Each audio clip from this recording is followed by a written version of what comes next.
Nous débutons notre émission aujourd'hui avec notre premier invité cette semaine, Rémi Aubin, qui est spécialiste là, de pêche bien connu. Salut Rémi, ça va bien? Ça va très bien, toi aussi, mon ami. Ça va bien, merci. On va débuter tout de suite, Rémi, l'entrevue d'aujourd'hui. Je voudrais savoir un petit peu, c'est pourquoi tu as la passion pour la pêche, là, en fait?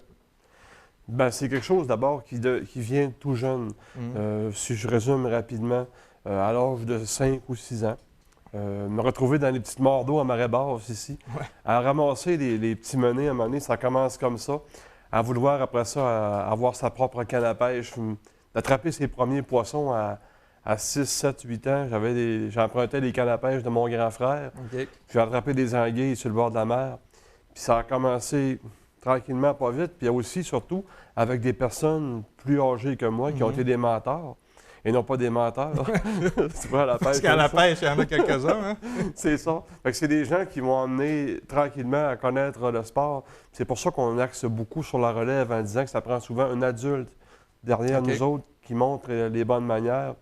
Puis c'est devenu une passion parce que tout le plaisir de la pêche, mais tout le contexte de se retrouver dans la nature, dans un milieu qui est calme, qui fait du bien, mais aussi à la pêche, il y a toujours un défi d'attraper le plus gros, de dire que dans un lac, il y a la fameuse générale qui est là, qui nous attend. C'est vrai.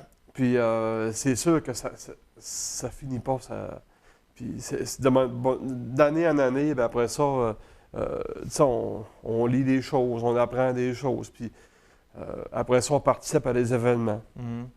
Puis par la suite, bien, pour devenir quelque chose qui fait partie de ma vie, par exemple. Mais je t'avoue une chose, que les dernières années, ça, c'est des choses que je ne disais pas, mais des fois, c'est la peur qu'on perde cette passion-là. Okay. Parce qu'à trop travailler dans ce domaine-là, il faut vraiment travailler fort pour garder cette passion-là. Tu sais, il y a un risque, des fois, à trop faire quelque chose, de vivre, de se brûler, comme on dit. Ça, c'est quelque chose que je ne dis pas souvent, mais que je dois toujours prendre attention. Donc, me créer toujours de nouveaux défis pour pas que je perde ce côté-là, cette étincelle-là, pour pas... Parce que si je perds l'étincelle, ça va être difficile pour moi de la communiquer aux autres après.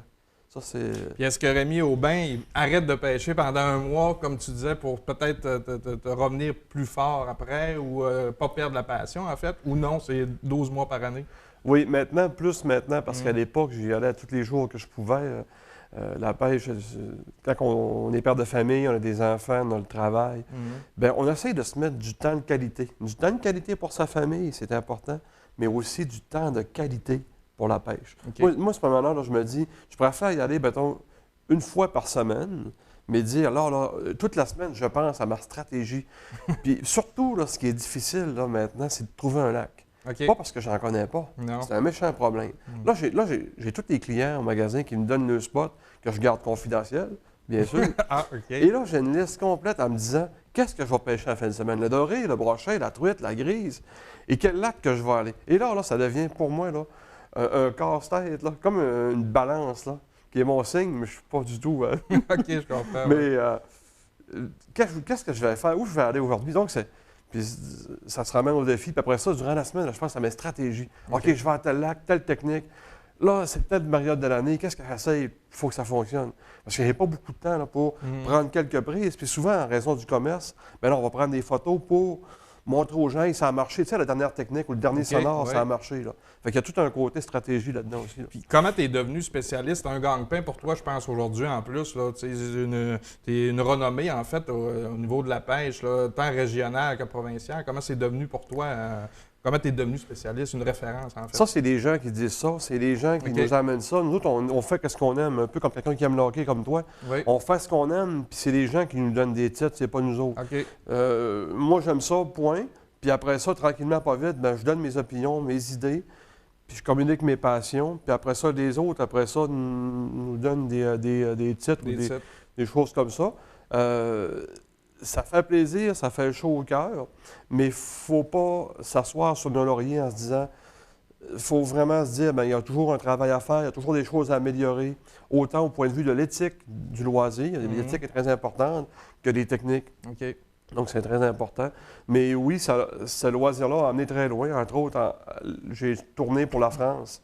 Mais quand j'ai tourné pour Thalassa, ça a été vu dans toute la francophonie mondiale. J'ai tourné après ça pour Raymond Carignan, qui a aussi son émission en anglais au WFN Sport. Donc, ça a été rediffusé. Après ça, j'ai fait beaucoup d'émissions, entre autres La Semaine verte. Là, j'en oublie là, parce que j'en ai fait avec Normand Burns au Réseau des sports. Énormément, mais souvent, c'est toujours par hasard que tu rencontres quelqu'un que pourrais-tu référer, tout ça. Puis aujourd'hui, je fais la même chose avec mes amis parce que je suis rendu à 44, maintenant, je commence un petit peu à céder des choses, puis mes amis qui m'entourent, des proches de moi, bien, je vais les refaire, soit pour guider, pour tourner des émissions. Puis ça fait du bien parce que je ne veux pas toujours non plus. Tu sais, des fois, j'ai besoin de... La tête d'affiche. Hein. Oui, des fois, j'ai besoin, là, puis depuis quelques années, j'ai fondé mon organisme Promotion Pêche, qui fait la promotion de la pêche, mais qui utilise tous ces gens-là autour pour les faire évoluer aussi, puis en même temps faire connaître notre belle région. OK. Puis ton implication, Rémi, dans le milieu, c'est quoi dans le milieu de la pêche? C'est quoi? Je pense que tu es impliqué dans plusieurs choses. Si tu peux nous en nommer quelques-unes. OK. Bien, dans le fond, le tournoi de pêche Saguenay, qui est une belle activité qui est provinciale, qui attire des gens ici. La fête de la pêche à la pyramide, à laquelle, bon, je suis bénévole, puis je collabore avec l'équipe. Le tournoi remise à l'eau extrême. On a fait aussi soirée d'information sur la pêche blanche. On a aussi parti le concours de sculpture, même si ce n'est pas rattaché à ça, c'est indirect. On a parti beaucoup d'activités connexes à la pêche. Des fois, il y a toujours des buts indirects. D'en parler, ça pourrait être très long parce que j'ai toujours des buts indirects, des fois, de protection de la faune, de l'environnement, etc. Mais le but ultime, d'abord, c'est de sensibiliser les gens à la ressource, parce que s'il n'y a pas une bonne ressource, la pêche n'est pas bonne. Donc, sensibiliser les gens, c'est important pour moi. Faire connaître la pêche à des nouveaux adeptes, les jeunes, entre autres, puis d'enseigner les belles valeurs. Puis surtout, montrer l'exemple. Puis pas faire la morale aux gens, parce que moi, je trouve que c'est pas correct, ça. Mais donner l'exemple. Des fois, donner l'exemple aux personnes, ça montre, bon, mais oui, gars, j'en remets à l'eau du poisson, mais oui, j'en mange aussi. D'être un peu... d'essayer d'être entre les deux, des fois, puis de naviguer. Naviguer comme un poisson. C'est ça. C'est notre question de la semaine. Juste, pourrais-tu nous expliquer, Rémi, c'est quoi? Parce que les gens, des fois, me posent la question. Moi, je ne suis pas un grand connaisseur. C'est quoi exactement la remise à l'eau d'un poisson, en fait? OK. Remettre un poisson à l'eau, ce qui est bien important dans ça, c'est d'être en mesure de pratiquer un sport, de trouver le bon leurre, mais d'être en mesure de remettre un poisson à l'eau en ayant conscience qu'il puisse survivre après.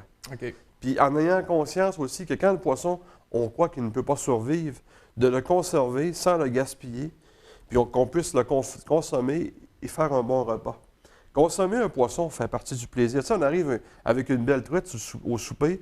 Si on ne la gaspille pas, ça fait partie du plaisir de la pêche aussi. Il faut en être conscient, mais en même temps, c'est pas obligé, même si c'est 20 truites, je ne suis pas obligé d'en prendre 20. Peut-être que 5-6, ça va être assez pour mon repas, puis que le reste, je peux les retourner à l'eau, mais... Il y a des méthodes de remise à l'eau, puis souvent, ce qu'on peut déplorer, c'est que beaucoup pratiquent la remise à l'eau, ne savent pas les méthodes de remise à l'eau. Pas de la bonne façon, en fait. Pas la bonne façon. Ça devrait peut-être plus médiatisé, en fait, cette façon de faire-là. C'est ça, parce que des fois, les gens prennent un poisson, par exemple, il y en a ça dans le fond de la gorge, il saigne, il est en mauvais état, on le remet à l'eau, il est vivant sur le coup, mais au bout de 2 jours, il va être mort, retrouvé mort. Ça, c'est à titre d'exemple. Mais c'est important de faire de la remise à l'eau. Puis c'est bien d'en manger parce que ça fait partie de la culture aussi. Là. Absolument. C'est un des rares sports qu'on peut manger, notre passion. Parce que des balles de golf, ça se mange pas, puis des rondelles de hockey, ça se mange pas. Ça dépend des rondelles de hockey. Ça fait mal, en tout cas. Bien, merci beaucoup, Rémi. C'est très gentil. On peut-tu rappeler les activités? Je pense qu'en fin de semaine, c'est le tournoi de pêche. C'est le tournoi de pêche Saguenay. On invite les gens à venir y participer. De Saint-Félix sur le fjord du Saguenay, aller jusqu'à Jonquière.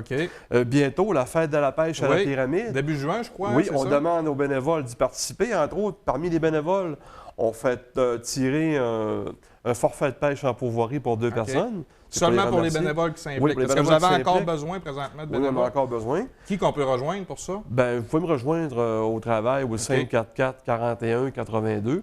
Ou M. Ghislain Sylvain à ZIP Saguenay au 544-58-13. Puis aussi, l'activité qu'on va faire en soirée pour les adultes et tout le monde, remise à l'eau extrême, qui est un tournoi de pêche vraiment qui est populaire puis qui est convivial. C'est gratuit. Puis on montre aux gens les bonnes méthodes de remise à l'eau. Puis ce tournoi-là est particulier parce qu'on note les points à partir de la qualité de la remise à l'eau des gens et non pas au nombre de captures. Ah, c'est bien. Donc, une belle opportunité pour les gens d'apprendre c'est quoi vraiment la remise à l'eau. Donc, ça commence jeudi avec une soirée d'information, je pense. C'est bien ça? C'est ça. Jeudi, les gens arrivent sur place, c'est convivial.